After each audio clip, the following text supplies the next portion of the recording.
Excuse me. Are we filming? We're good to go. Is it running?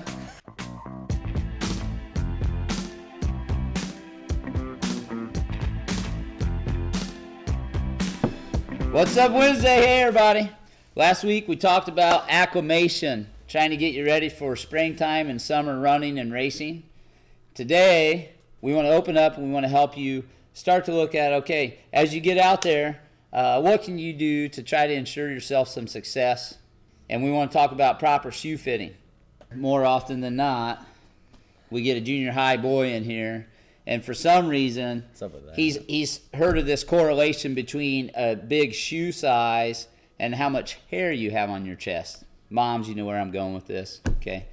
To most people's surprise, Tom is actually like a kid 6, like a youth 6. So, guys, it's not true. Look at that guy. Wolverine, size 6. All right.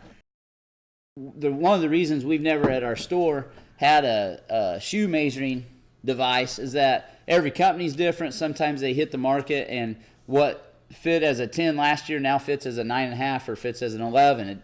So what we want is when you're standing on a new pair of shoes with your foot nice and spread out and relaxed, we want a thumb's width between your toe and the end of the shoe. It doesn't have to be my fat thumb, but it needs to be a thumb's width so you have room. Mm-hmm. It ensures the shoe fits properly through the arch. The flex of the shoe doesn't flex in a weird spot, and it gives you room for your feet to swell if you're going out and you're doing some training and stuff. So, yep.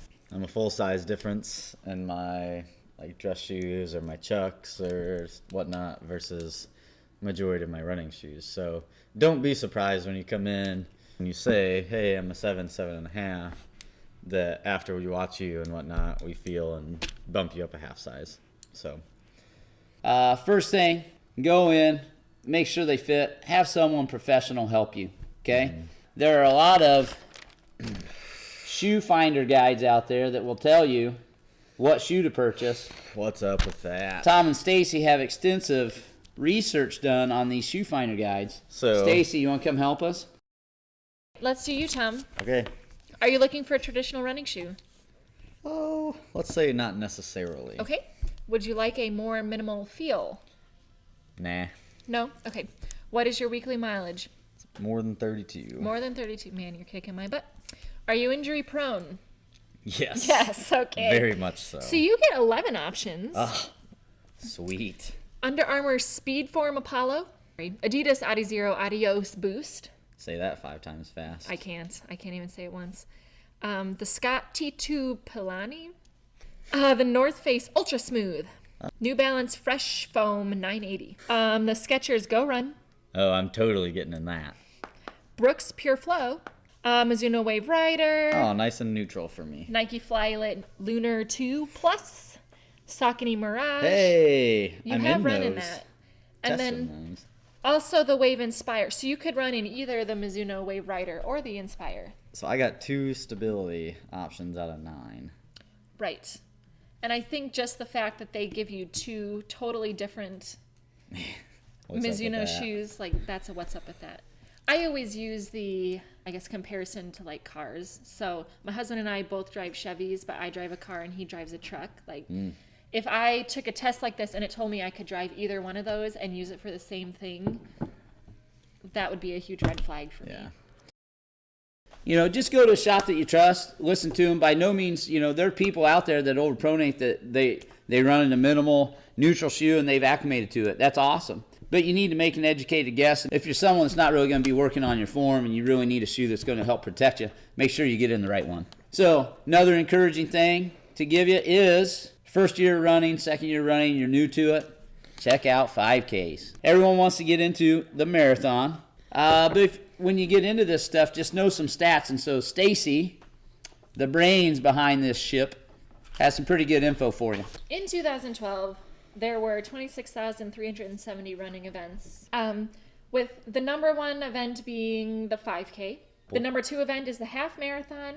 The number 3 event is the 10K. It didn't say the marathon, but I found a separate stat that said 0.5% of the U.S. population ran a marathon in 2012. 0.598%. And then I was also going to say mud runs, obstacle runs, and color runs have grown.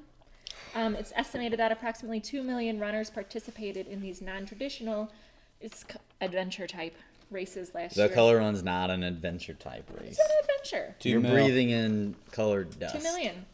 But I'm just saying. Kids like it. That's 2 million people.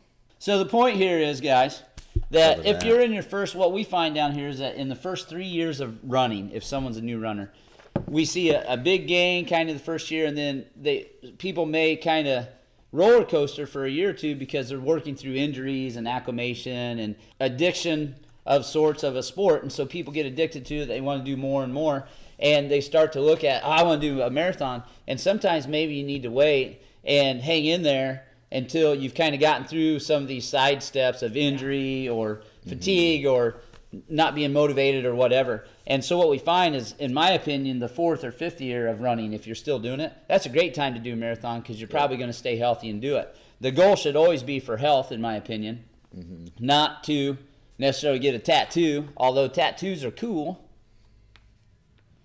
And LBJ would tell us that if you've not done an Ironman, then you shouldn't be getting a race tattoo. However, Hey, sometimes you just need a good excuse to get zapped. to when get you're some, done. he's not very flexible.